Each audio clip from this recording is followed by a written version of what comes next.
So मैंने कोशिश की, I don't know if they've been able to do it or not, आप लोग दिखा सकते हैं. I've also made some slides जो कि सामने आ जाएंगी ताकि उससे एक आइडिया हो जाए कि क्या सिचुएशन थी. I don't know if they've been able to do it or not. Sir, हमारी हिस्ट्री के अंदर ऐसे अनप्रेसिडेंटेड फ्लड्स पहले नहीं आए जो इस साल आए, और हम सब दोनों साइड पे जो बैठे हैं लोग वो विटनेस हैं इस चीज़ के. और इतने अनप्रेसिडेंटेड फ्लड्स जो क्लाइमेट चेंज की वजह से दुनिया का माहौल बदल रहा है, और हम जो सिर्फ 0.8% वो जो ग्लोबल ग्रीन हाउस गैसेस के इमिशन करते हैं, हमने इतना सफ़र किया. इसके अलावा और कई ममालिक जिनमें ये इश्यूज आए, लेकिन पाकिस्तान ने इस साल सबसे ज़्यादा सफ़र किया है. अब कॉपी नहीं है, it's not a presentation, it's just to aid you. I can give you a copy also. ये यार मैं इधर से पढ़ सकता हूँ, आपसे बहुत बुढ़ा हूँ उम्र में. आप लोग सुन ले सीएम साहब क्या कह रहे हैं. आप लोगों से मेरे ख्याल है सिर्फ मेरे बड़े भाई फिरदौस मेरे से बड़े, बाकी आप सब मेरे से छोटे जी.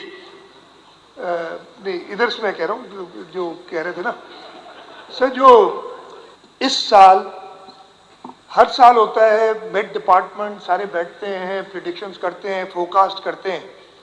हमारे पास इधर डेट नहीं है, इसमें ऊपर मिस हो गई है इनसे. 7 जून की ये एडवाइजरी है.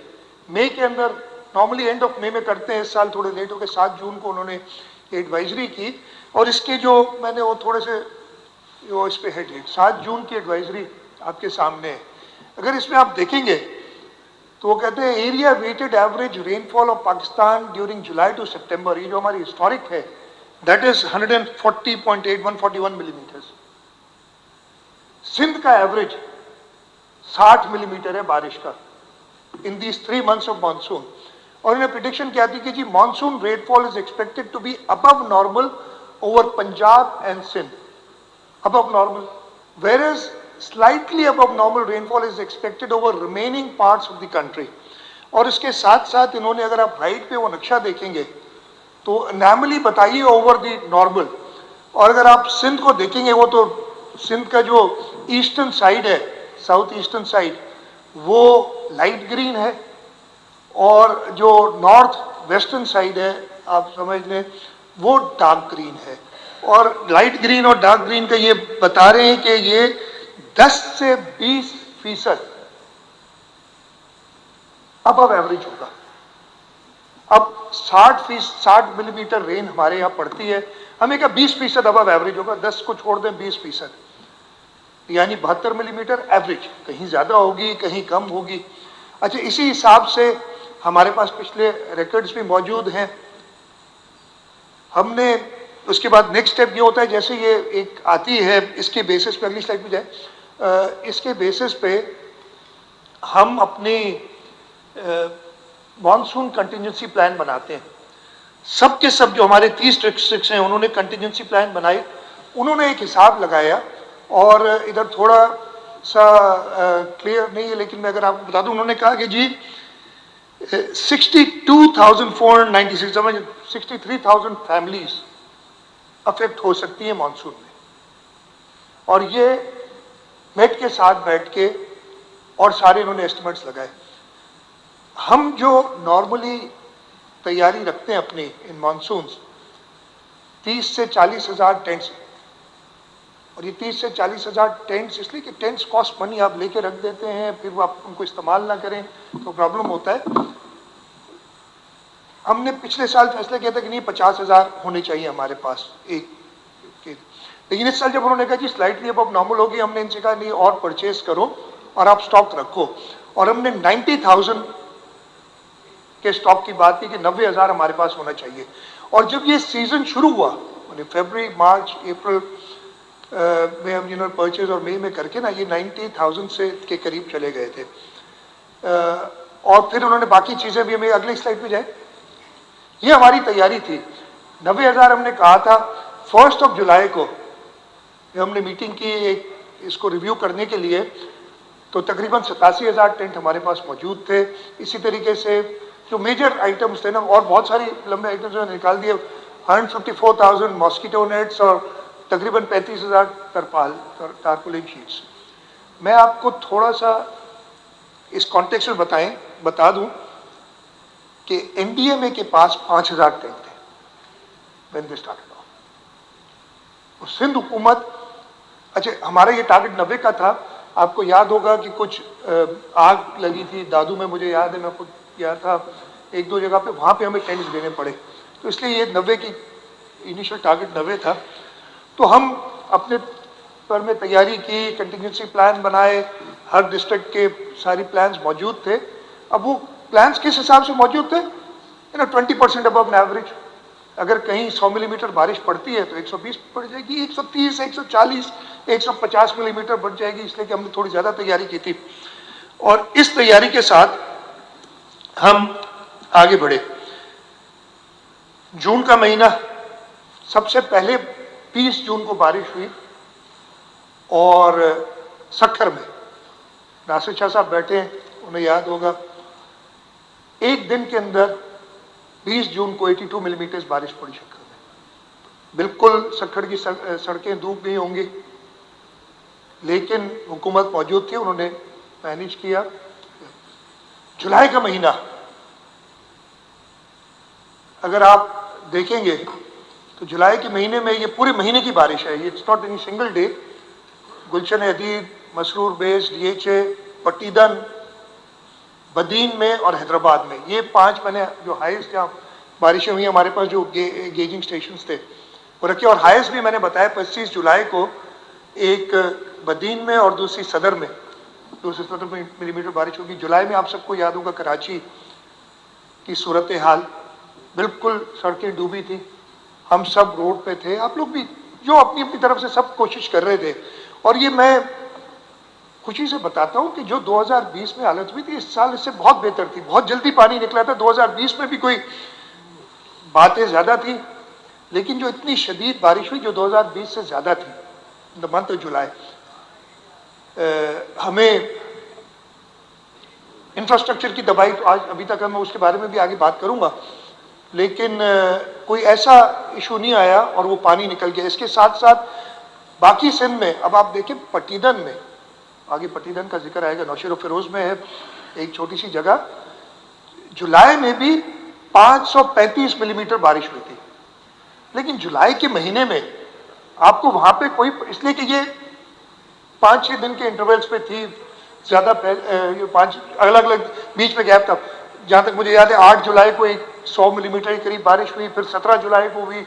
इस तरीके से जो गैप मिल जाता था बारिश में, हमें problem in the month of July, except for the right bank, जहाँ पे कंबर शदादकोट, दादू का जोही का इलाका, जामशोरों में थाना बुला खान का इलाका, जहाँ पे बारिश इतनी हुई नहीं, लेकिन जो बलूचिस्तान में बारिश हुई थी उसका पानी सारा उन इलाकों में आया और वहाँ रोड कट गए थे, प्रॉब्लम्स हुए थे। मैंने जुलाई के महीने में कराची तो सारा गया था, लेकिन मैं जोही भी गया, मैं थाना बुला खान भी गया और हमारे सारे मेंबर्स उधर एक्टिव थे। ये जुलाई का महीना था और डिस्पाइट द फैक्ट कि जी बदीन में 335 मिलीमीटर बारिश हुई, हैदराबाद में 310 मिलीमीटर बारिश हुई, पट्टीदन में 535 मिलीमीटर बारिश हुई, लेकिन रूरल सिंध यानी कराची के अलावा, कराची की हमने बहुत खबरें सुनी थी, वैसे ही कराची खबरों में आता है, ऐसा कोई इशू नहीं था कि जी कोई बहुत बड़ा मसला हो गया।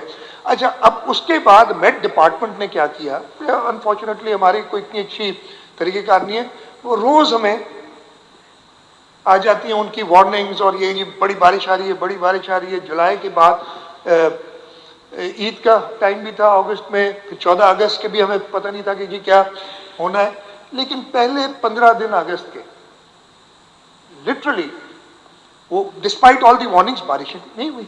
आपको याद होगा वन ऑफ द डेज एक आध दिन बीच में हुई थी। मैंने क्या किया कि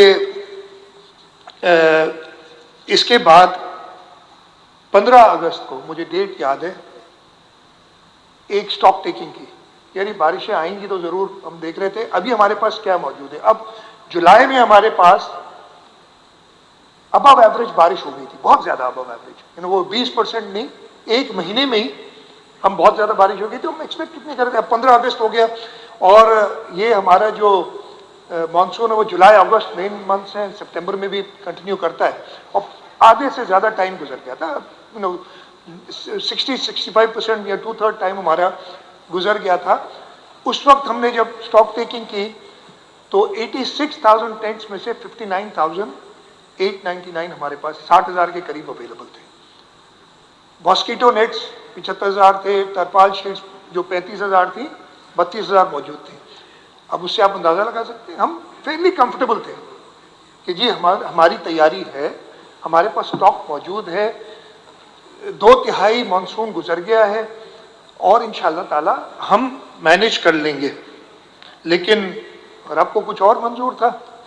उसके बाद जो बारिश हुई है और ये 17 अगस्त से बारिश हुई है और ये अगर आप देखें कि ये आखिरी 15 दिन की बारिश है, 15 दिन भी नहीं 12-13 दिन की, और 12-13 दिन भी नहीं, 6-7 जो दिन थे 18 से तकरीबन 25-26 अगस्त तक 1288 millimetre in Pattidan, 779 millimetre in Larkana, 614 millimetre Shaheed Benazirabad. पटीदन में 19 अगस्त को 355 मिलीमीटर बारिश हुई, अगले दिन 240 मिलीमीटर बारिश हुई है। इन 2 दिनों में मिला के 595 मिलीमीटर बारिश। और ये सिर्फ जुलाई अगस्त में, लकली कराची में अगस्त के महीने में ज़्यादा बरसातें नहीं हुई, लेकिन बाकी रूरल सिंध अगर मैं इधर देखना शुरू करूं तो कोई भी ऐसी जगह नहीं है। हैदराबाद में 505 मिलीमीटर बारिश हुई है और कराची में इस पूरे अगस्त के महीने में सबसे ज़्यादा बारिश हुई है कायदाबाद में 245 मिलीमीटर, नहीं सॉरी 299 मिलीमीटर हुई है सुरजानी टाउन में, और वहाँ पे जैसे मैंने बताया 1200 मिलीमीटर। अच्छा, इस बारिश के लिए जो प्रेडिक्शंस की गई थी, सिंध को जो नॉर्मल हमारा 30 ईयर एवरेज है उससे तकरीबन 800% ज़्यादा बारिश हुई है। बलूचिस्तान में कोई 500% के करीब बारिश ज़्यादा हुई है जो उनका एवरेज है इन पूरे जुलाई से सितंबर। AJK में 2.64% अबव एवरेज, पंजाब में 90% अबव एवरेज और खैबर पख्तूनख्वा में 45% अबव एवरेज। हम तकरीबन 800 से थोड़ा कम अबव एवरेज हमारी बारिश हुई। ये सारे नंबर्स ये NDMA के हैं, उधर ही से मुझे मिले हैं। वो जब स्टेशंस बताते हैं ना पाकिस्तान की कि उनमें जहाँ सबसे ज़्यादा बारिश हुई है, तकरीबन पूरे पाकिस्तान में 40 के करीब स्टेशंस हैं और टॉप 14 सिंध की हैं, फिर 1-2 और जगह की शुरू होती है, फिर सिंध की सारी सिटीज़ हैं जहाँ पे बारिशें ज़्यादा हुई हैं। तो ये नक्शा मैं इधर नहीं दिखा सका, ये इधर दिखाता हूँ। ये अगर आप देखेंगे तो ये सारा लाल में is the province of Sindh जो उन्होंने दिया था। इसको ज़रा क्वान्टिफाई भी करें, इसका मतलब क्या है। हम खास ज़्यादातर लोग दरिया के पानी को समझते हैं, इसलिए हमें पता है कि जी गुड्डू बराज है, उसकी 12 लाख क्यूसेक है, 1.2 मिलियन क्यूसेक उसकी कैपेसिटी है। हम 11 लाख क्यूसेक से ऊपर उधर से गुजार चुके हैं, 11,55,000, मुझे एग्जैक्ट नंबर्स याद नहीं। एवरेज मैक्सिमम तरबेला के बाद, मैंने कहा तरबेला से पहले छोड़ दो, इसलिए पहले पानी ज़्यादा होता था, तरबेला के बाद पानी आना कम हुआ। तरबेला के बाद जो एवरेज मैक्सिमम हर साल का निकाला कि जी 77 में कितना ज़्यादा था, 78 में मैक्सिमम क्या था, उन सब का एवरेज निकाला तो गुड्डू पे अपस्ट्रीम तकरीबन 5,90,000 क्यूसेक, 6 लाख ऐसे ही राउंड ऑफ कर लें। तो जो मैं आपको बता रहा था कि हमारा एवरेज 60 मिलीमीटर अच्छा है, उसकी जगह पे तकरीबन 1,000 मिलीमीटर, थोड़ा कम उससे बारिश हुई। कितना टाइम ज़्यादा हो गया? Almost 15 times more. अगर आप अंदाज़ा लगाएं, अल्लाह हमें माफ़ करे, अगर गुड्डू बराज पे ये जो ग्लेशियर मेल्ट होगा और ये होगा, अगर 6 लाख की बजाय उससे 10 गुना पानी ज़्यादा आ जाए तो रब की जात तो सबको बचा सकती है, किसी इंसान के बस की बात नहीं है। इतना पानी इस सिंध की एराजी जो है वो तकरीबन 1,41,000 स्क्वायर किलोमीटर है। इसको अगर आप कन्वर्ट करें, मैंने किया है बैठ के, और इससे निकालें कि ये मिलियन एकड़ फीट, हम ये भी समझते हैं ना तरबेला डैम 5.7 मिलियन है, 5.8 मिलियन एकड़ फीट, तो ये तकरीबन 135 मिलियन एकड़ फीट पानी सिर्फ सिंध की धरती पे। बलूचिस्तान से जो पानी आया है वो अलग है। 135, आप अंदाजा लगा लें, तकरीबन 25 के करीब तरबेला डैम का पानी रब ने हमारी धरती पे बरसाया। ये सिर्फ क्वांटम समझाने के लिए मैं आपको बता रहा हूं कितना पानी था। बलूचिस्तान का पानी इससे अलग, फिर वो काफी सारा था। तो फिर नतीजा हम सबने देखा। मैं कुछ आगे चला, हमारी in our life time, though I even remember the 76 floods, मैं मौजूद था उस वक्त भी as a young, not a child but a young man, I been to my village और उधर देखा था। लेकिन रिसेंट टाइम सबने देखे हुए हैं। 2010 के फ्लड की ये तस्वीरें आप देख सकते हैं। कश्मीर के पास तोड़ी पे ब्रीच पड़ा और ये पूरा एक रिवर अलग बन के ये मंशर तक आया और फिर ये दरिया में पानी आया। आप राइट साइड पे देख रहे हो ऊपर से जो पानी, नीचे ठट्टा पे एक ब्रीच पड़ा और वो जो आप इनंडेशन देख रहे हैं, और इतना बड़ा क्राइसिस था 2010 का, हम सबको याद है। 2011 में फिर हमारे पास मानसून फ्लड्स आए और हमारे सांगड़, मीरपुर खास, टंडोलायार, टंडोमत खान कुछ हिस्सा, बदीन का हिस्सा, ये एरियाज इनंडेट हुए। नीचे ठट्टा के कोस्टल बेल्ट आप देख रहे हैं, लेकिन बाकी पूरा सिंध, ये एक्चुअल सैटेलाइट इमेजेस हैं 2011 के मानसून फ्लड की। 2012 में भी आया, इसमें भी अगर आप देखें तो फिर अगेन जो लेफ्ट बैंक था, जो सदर्न डिस्ट्रिक्ट्स थे वो बच गए, लेकिन जेकबाद, कश्मीर, कंबर शदादकोट का कुछ हिस्सा ये फ्लड हुआ। और ये बड़ी ट्रेजिडीज थी, बहुत बहुत नुकसान हुआ था, जो हम भी इसी को देख के ना यार इससे ज्यादा अल्लाह ताला के इम्तिहान लेंगे। आगे चले, 2020 मोर रिसेंट, 2020 में भी देखें तो लेफ्ट बैंक पे सांगड़, मीरपुर खास, बदीन, जब हमने, आपको याद होगा वो वीडियोस, आप लोग भी गए होंगे सारी तरफ से लोग, 2020 तो हमारी इसी टर्म की बात है, ये सब थे। और अब आ जाए 2022 में, और this is the satellite image. कोई एक जगह सिंध की बची हुई नहीं थी। 24 डिस्ट्रिक्ट्स कैलामिटी स्ट्रिकन। पानी आगे मैं वो क्वांटम भी बताऊंगा जो कैलकुलेट किया है इरिगेशन वालों ने और सब किया। और ये सारा जो मसला हुआ है ये 15 अगस्त के बाद, actually 17 August till the end of अगस्त, ये 12-13 दिन में। भाई आपको मुबारक हो, मैंने कॉल की थी, आपसे बात हुई। इतनी शदीद हालत। और मैं आपको बताऊं, जब वो शुरू हुआ ये मामला तो हाथ पांव सबके फूल गए, इसलिए कि जहां जाते थे, जहां से खबर आती थी, एक बुरी हालत थी। और ये दिखाई, स्लाइड दिखाई, पीछे पीछे जाए। ये इमीडिएटली, और ये मैं आपको बताऊं 3 दिन के अंदर जो 60,000 टेंट हमारे पास थे, it was a logistic nightmare. हमारे 3 हैं, जामशोरों में है, सक्खर में है, एक कराची में हमारे पास स्टोरेज है। रोड बंद हो गए, रास्ते सारे बंद थे, रेलवे लाइन कट गई, और इनको पहुंचाना टेंट्स, 3 दिन के अंदर हमने 60,000 टेंट दे दिए थे। उसी वक्त हमने ऑर्डर किया कि जहां से भी टेंट मिलते हैं ऑर्डर करो, और हमारी डिजास्टर मैनेजमेंट ने, रिहेबिलिटेशन डिपार्टमेंट ने वो ऑर्डर्स इमीडिएटली प्लेस किए, और आगे मैं बताऊंगा कि क्या थी। अच्छा, ये आप देख रहे हैं, आपने 4 फ्लड्स देखे। हमें सबको कहते हैं कि जी जो एक क्रिटिसिज्म चलती है, सही या गलत वो आप फैसला करें, लोग फैसला करेंगे इस सूबे के कि जी कब्जे कर लिए हैं वाटरवेज पे, और बड़ी बातें होती है, डूबे नहीं डिबोए गए हैं। हाँ, अल्लाह ताला ने इम्तिहान जरूर लिया। अगर डिबोए गए होते तो ऐसा नहीं होता कि कायम अली शाह साहब भी डूबते, मुराद अली शाह भी डूबता, हर एक डूबता। तो वजह क्या थी इसकी? मैंने इसलिए कि अब ये अनफॉर्चुनेटली क्लियर नहीं है इतना, मैं इधर से पढ़ दूंगा।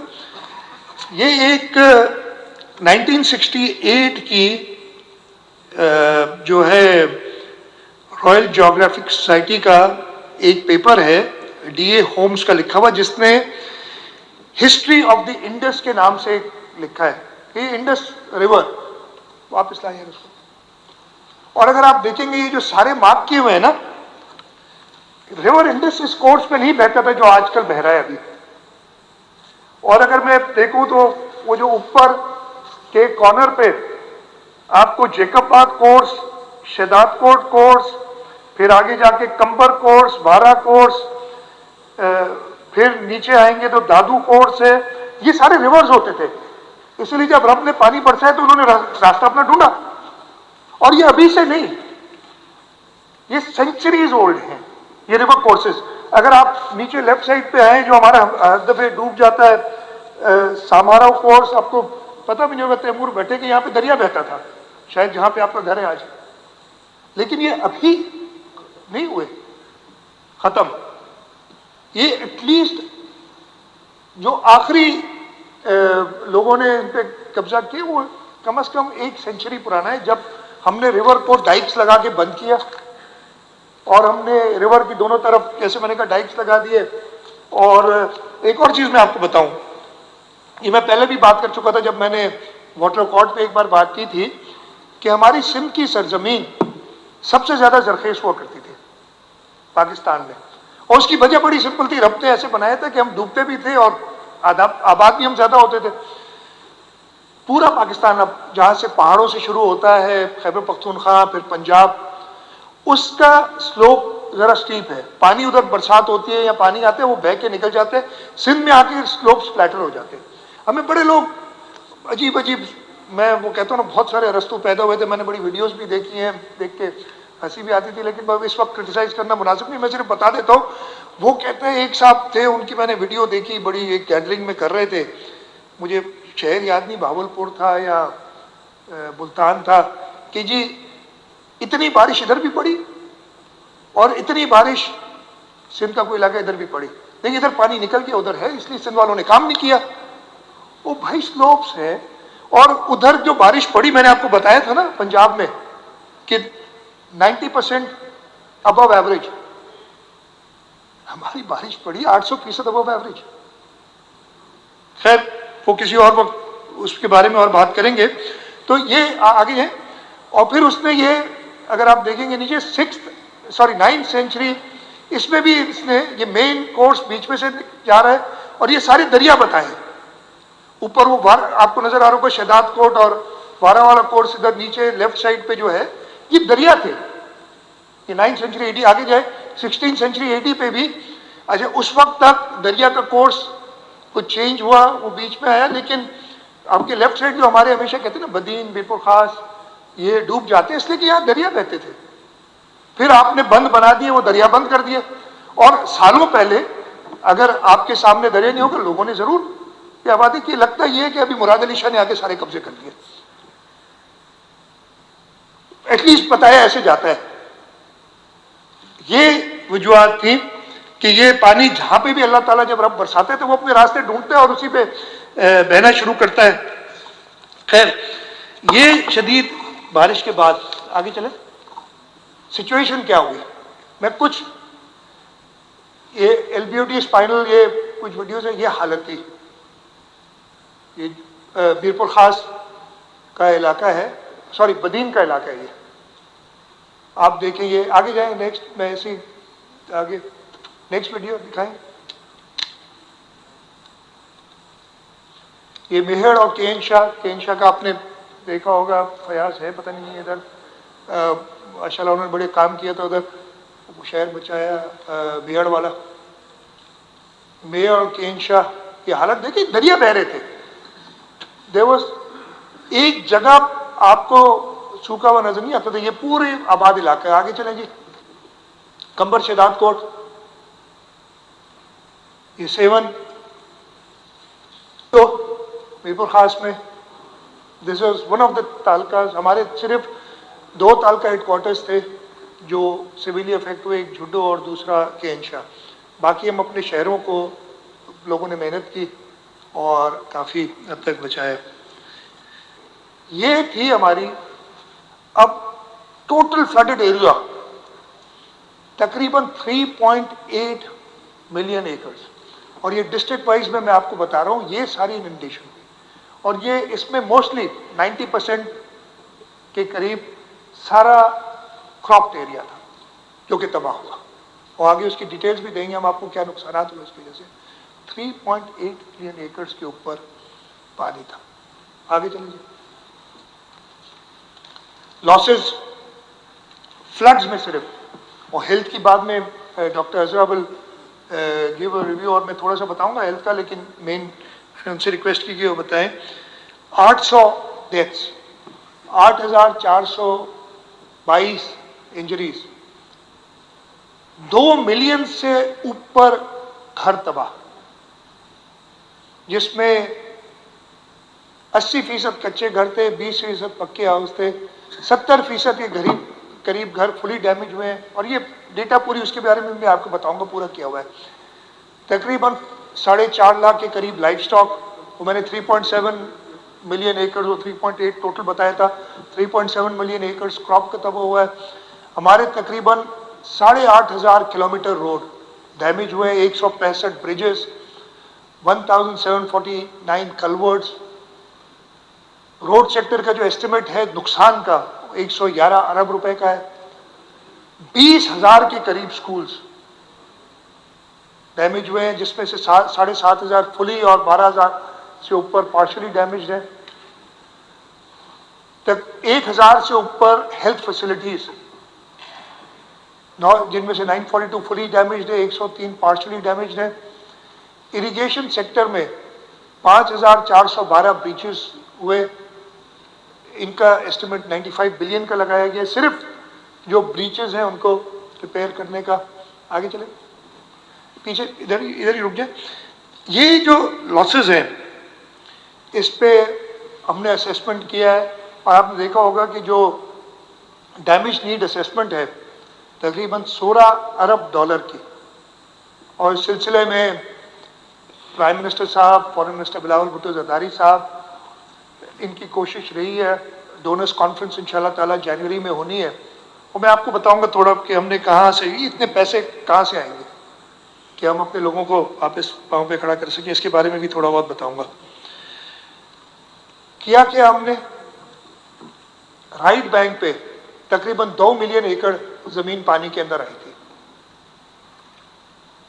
एज वी स्पीक हम 1.75 मिलियन एकड़ में से पानी निकाल चुके हैं। 2.5 लाख एकड़ में अभी भी पानी है राइट बैंक पे, और हमारा अंदाज़ा कि हम इंशाल्लाह ताला एंड ऑफ दिसंबर बाकी जो पानी है वो निकाल सकेंगे। और जब प्राइम मिनिस्टर इधर आते थे, prime minister I am very grateful, उन्होंने 5, 6, 7, 8 बल्कि चक्कर लगाए।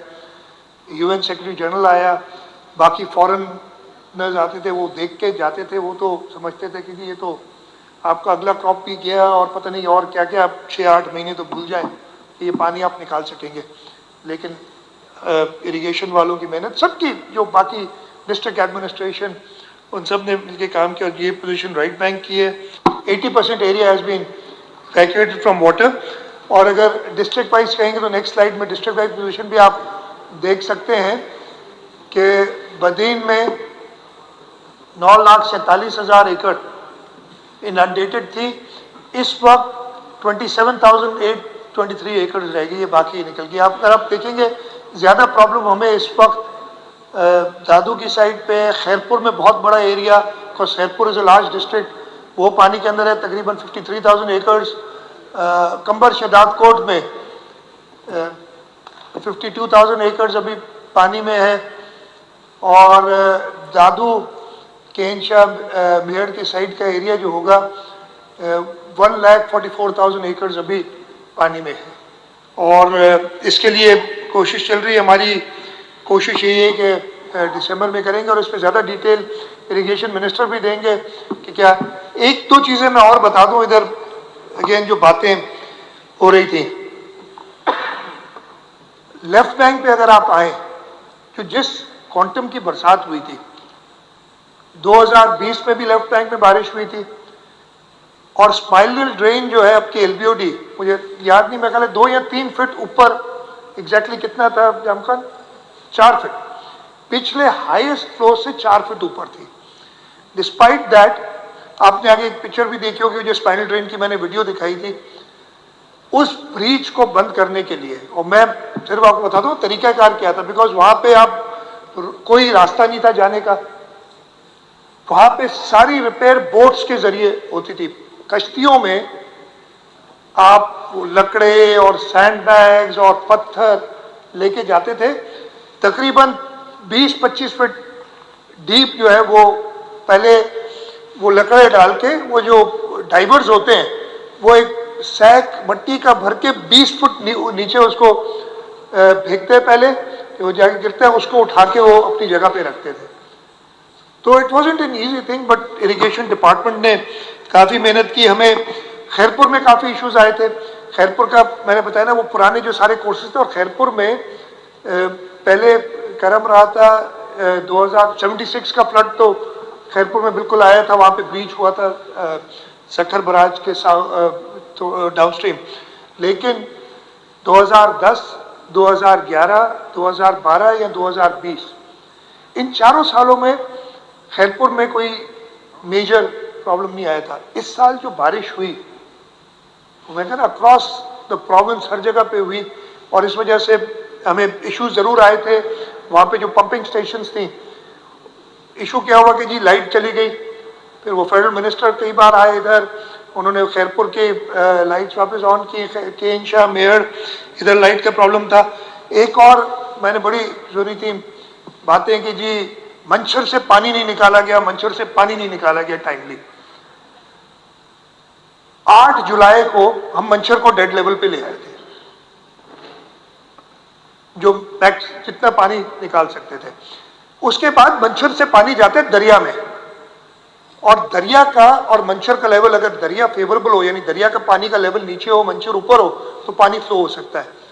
दूसरा इशू ये है कि मंचर का पानी through a court judgement, because Hyderabad में आज से कोई 20 साल पहले इशू आ गया था, 17-18 ईयर्स अगो, एक हमें है कि जी 1:40, यानी डाउनस्ट्रीम कोटली जितना पानी छोड़ते हैं तो 1:40 के रेशियो से आप मंचर से पानी दरिया में डाल सकते हैं, नहीं तो हैदराबाद में प्रॉब्लम हो जाता है।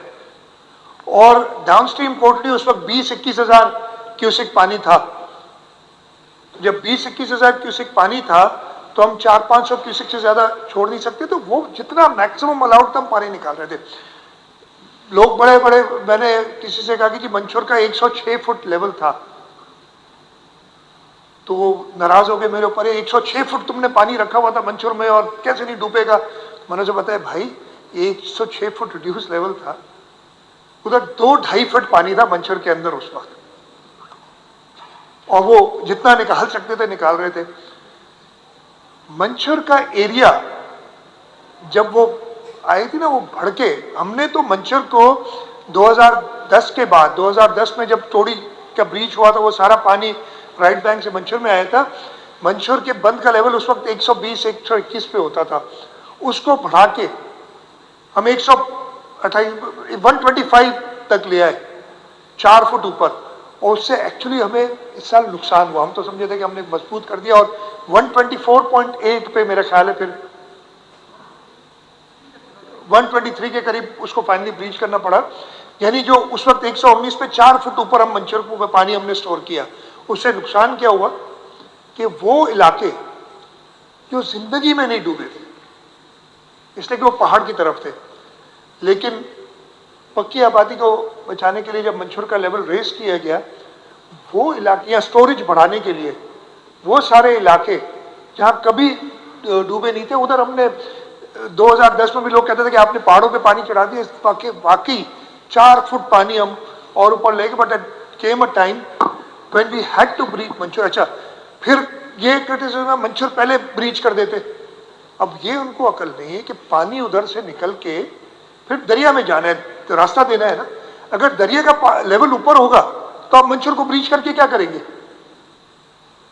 जब वो ब्रीच किया था हमने मंचूर को, डेट मुझे याद नहीं है, जाम खान को ज्यादा याद होगी, पहले एक ब्रीच किया फिर दूसरा ब्रीच किया, वो पानी जब बंद से आके दरिया के लगा तब भी हमें 24 घंटे वेट करना पड़ा था। मैं खुद उधर गया था और हमने फिर फैसला किया था कि अब दरिया के बंद को ब्रीच करेंगे।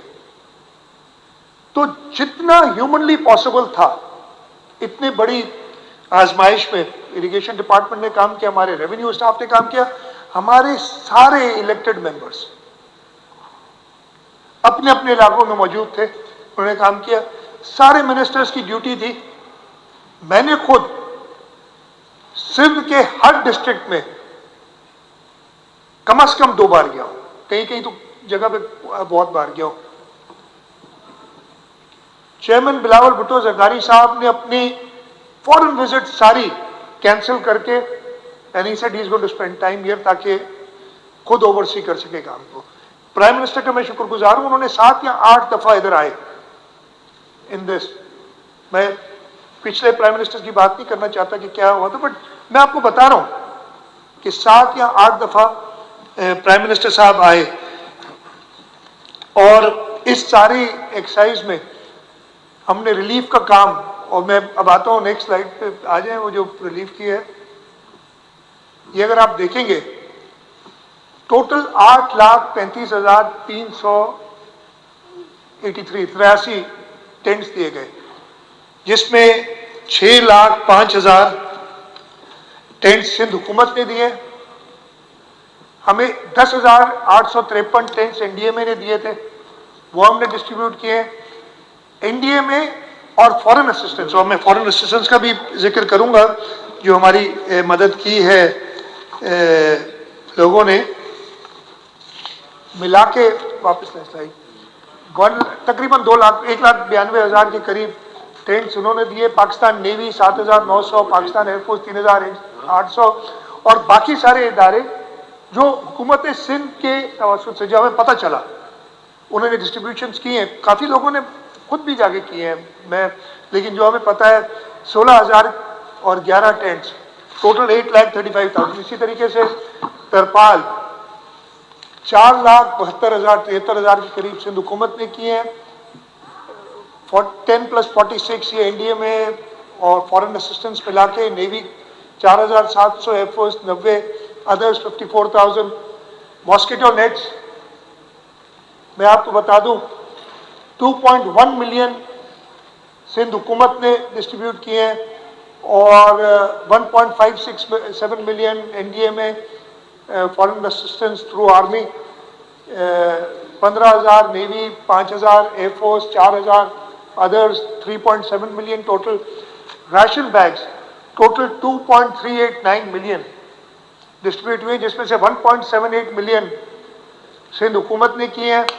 1,24,000 बैग्स एनडीएमए ने दिए हैं through Pakistan army, 8,500 bags NDMA हमें दिए थे, यानी पीडीएमए को डिस्ट्रीब्यूट करने के लिए। नेवी ने 83,000, एयरफोर्स ने 79,000, और अदर्स, इसमें मेजर वर्ल्ड फूड प्रोग्राम का जो था 3,13,516 बैग्स, और बहुत सारी मेजर, अभी लिखना शुरू होगा तो और बहुत कुछ है। वो ये इसके अलावा जैसे ही आया था ना, बिकॉज राशन पहुंचाने में टाइम लगा था, हमने डिप्टी कमिश्नर्स को पैसे दिए थे कि वो कुक फूड डायरेक्टली दे रहे थे, और काफ़ी लोग अपनी तरफ से भी कर रहे थे, और उन सबको मैं शुक्रगुजार हूँ। वापस जाए उस साइड पे, सिमिलरली पीछे जाए, ब्लैंकेट्स हमारे पास 1.137 मिलियन हमने दिए हैं, और बाकियों ने 1,28,000 टोटल 1.267 मिलियन। मैं ख़ास तौर पे उन ममालिक का जिक्र ज़रूर करना चाहूँगा जिन्होंने हमें एड भेजी है। तुर्की, China, United Arab Emirates, Japan, Qatar, Turkmenistan, Jordan, Denmark, Belgium, Singapore, Saudi Arabia, United States of America, Nepal, Oman, Russia, Greece, Sri Lanka, Italy, Korea, Canada, Indonesia, Sweden और हंगरी। ये सारी फॉरेन असिस्टेंस जो आती थी ये फेडरल गवर्नमेंट के पास आती थी और इनके तवज्जुद से हमें, जो मैंने आपको स्लाइड दिखा दूं वापस, ये जो थी, जो 3611 टेंट और उसके अलावा 640 blankets, food packets, hygiene kits, ये मिले हैं। 3611 टेंट्स हमें मिले हैं फ्रॉम फॉरेन एजेंसीज और 1,87,787 हमें मिले हैं फ्रॉम एनडीए में। और ये अगर ऐड करते हैं तो आप उधर देखिए 191,000 जो नंबर आ रहा है। तो ये टोटल रिलीफ हमने दी है। और मैं आपको बताऊं, हमारा रिलीफ का फेज अभी तक चल रहा है। लोग शायद समझ रहे हो कि खत्म हो गया, इस वक्त भी मैंने आपको बताया कि कितना एरिया इनंडेटेड है। उन लोगों को रिलीफ अभी तक पहुंचा रहे हैं, कोशिश कर रहे हैं पहुंचाएं। उसके अलावा जो लोग, मैं बता 20 लाख से ऊपर घर लोगों के डैमेज हुए, जब अपने गांव गए उनके पास कुछ नहीं है, उनकी फसल तबाह हो गई है, उनको अभी तक गवर्नमेंट सपोर्ट कर रही है जो कर सकती है, ताकि वो जो है अपने पांव पे खड़े हो सके। मैं इसमें एक और चीज भी आपको बता दूं, लोग समझ रहे थे और लोगों का ख्याल था, इवन प्राइम मिनिस्टर ने कहा था कि आप गंदम बिल्कुल नहीं कर सकेंगे इस साल, लेकिन एज ऑफ 1 दिसंबर हमने टारगेट किया था 2.792 मिलियन एकर्स का। पिछले साल टारगेट था 2.965 मिलियन एकड़, मतलब 2 लाख एकड़ कम, उससे तकरीबन कम हमने टारगेट इस साल रखा था।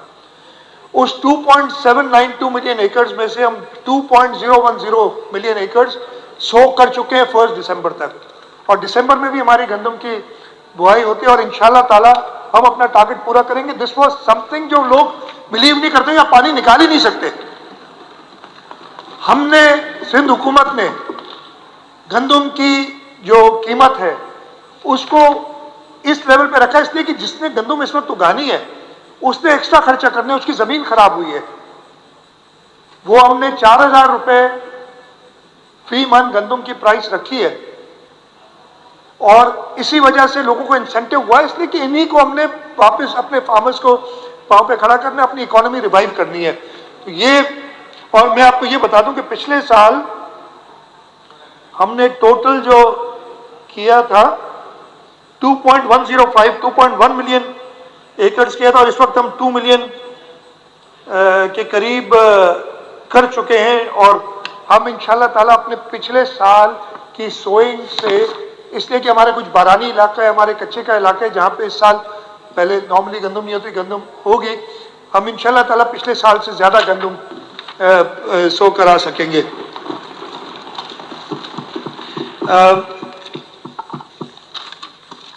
इसमें 2-3 चीज़ें और छोटी सी आपको बताना चाहता हूँ बिफोर आई गेट हेल्थ की। है आपके पास एक स्लाइड, मैंने कही थी लगा दें, मेरे पास तो नहीं है।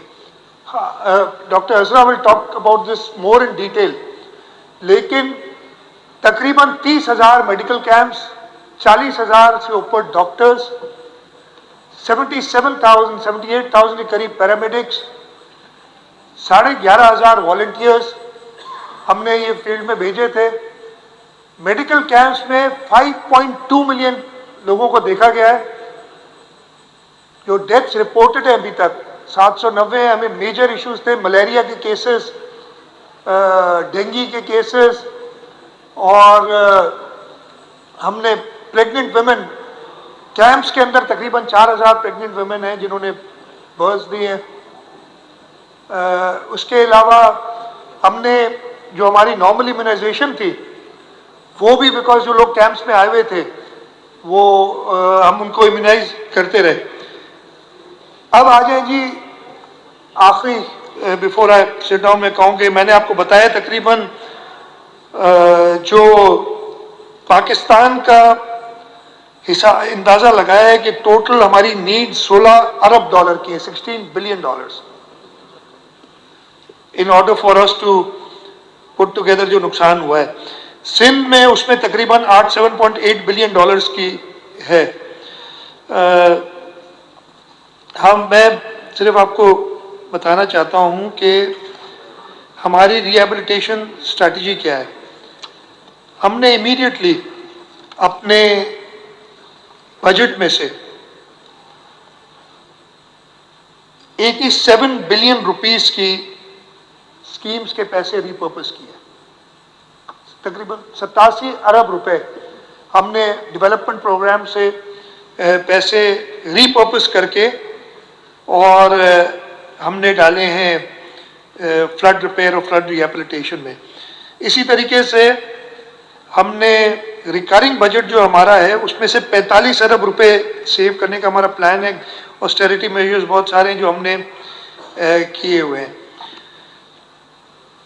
हमने इमीडिएटली वर्ल्ड बैंक से बात करनी शुरू की और हम वर्ल्ड बैंक के साथ इस वक्त और कल मेरा ख्याल है कल है एक्निक की मीटिंग के सिलसिले में एक्निक से अप्रूव हो जाएगा। वर्ल्ड बैंक की बोर्ड मीटिंग है 19 दिसंबर को।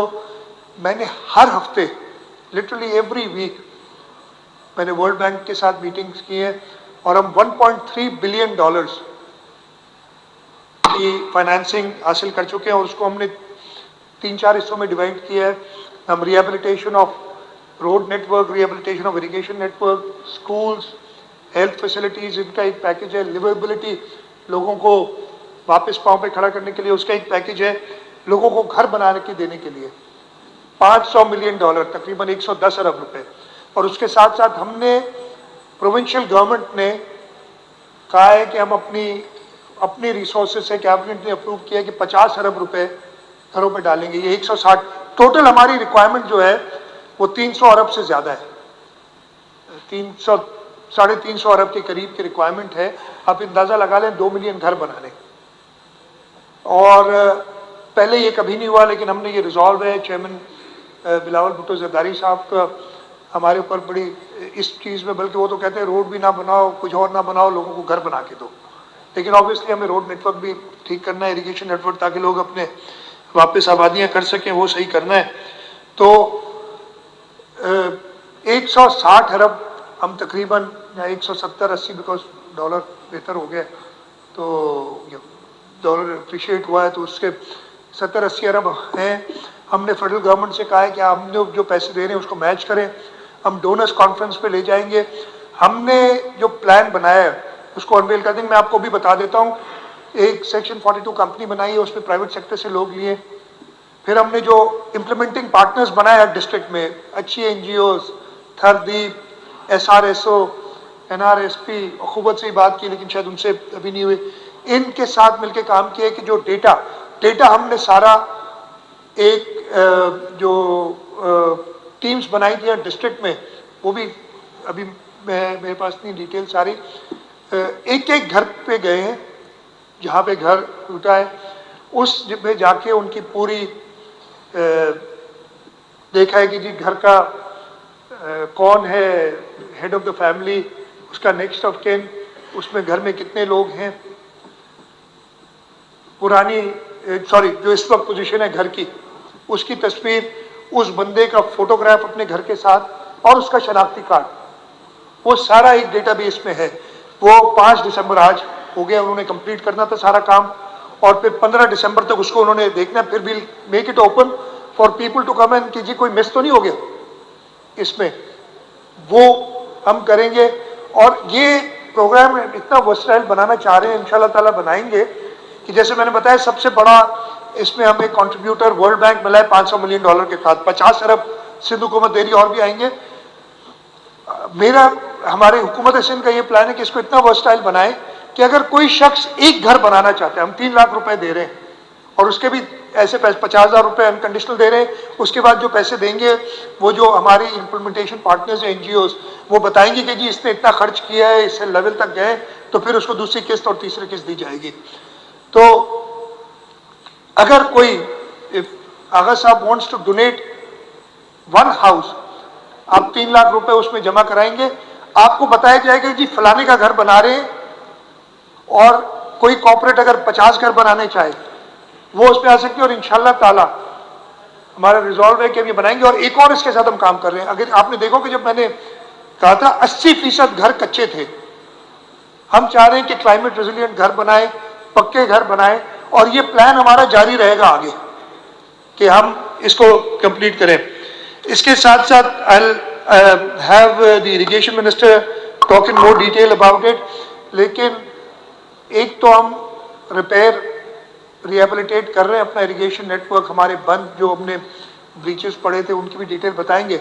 उसके साथ साथ लेफ्ट बैंक पे भी और राइट बैंक पे भी। लेफ्ट बैंक पे जो हमारी जिन इलाकों में हमारा ड्रेनेज नेटवर्क नहीं है वहाँ पे अभी भी हमने लेफ्ट बैंक पे सांगर उमरकोट से पानी निकालने के वो हकड़ों का ओल्ड रिवर कोर्स था, उसको उधर से पानी चैनलाइज किया था, उसकी एक परमानेंट फीचर बना के उसको कंप्लीट कर रहे हैं।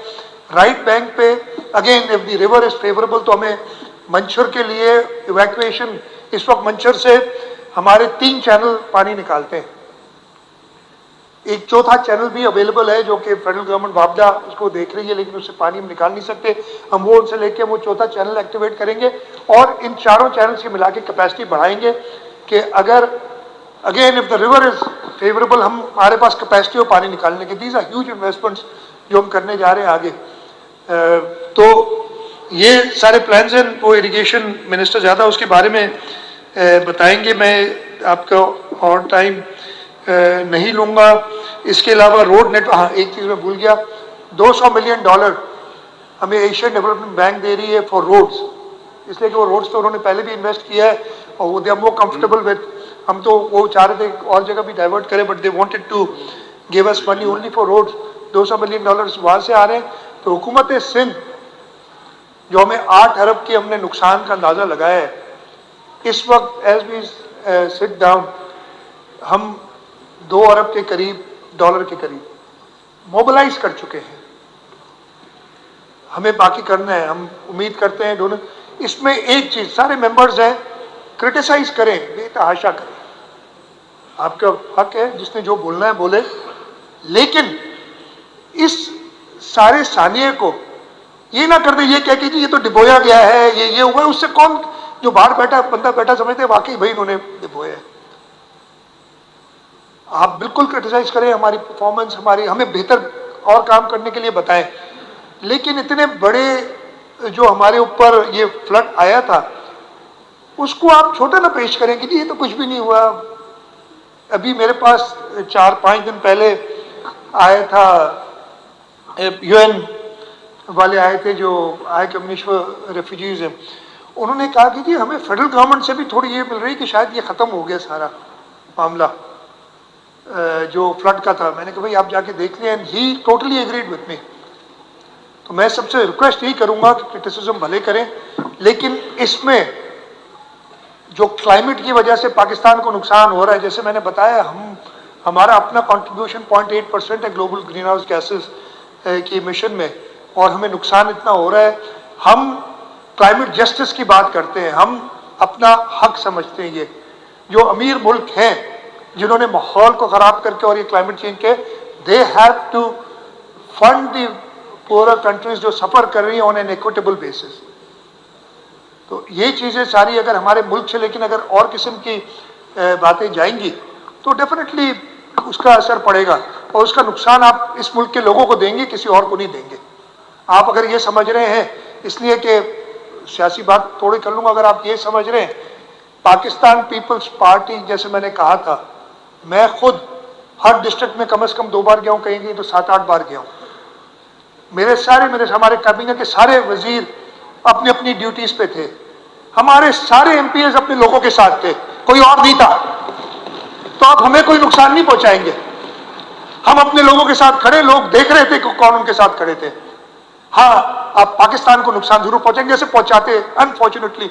अब वो फिर किसी दिन जब सियासी बहस होगी तो उस पर बात करेंगे, आज इस पर बात करें। आप पाकिस्तान को नुकसान पहुंचाने के लिए आप ये समझे कि आप पीपल्स पार्टी को कोई इफेक्ट डालेंगे, पीपल्स पार्टी को इंशाल्लाह ताला, इसलिए पीपल्स पार्टी तो डायरेक्ट लोगों के साथ कांटेक्ट में है और इंशाल्लाह ताला हम अपने लोगों की खिदमत ऐसी करते रहेंगे।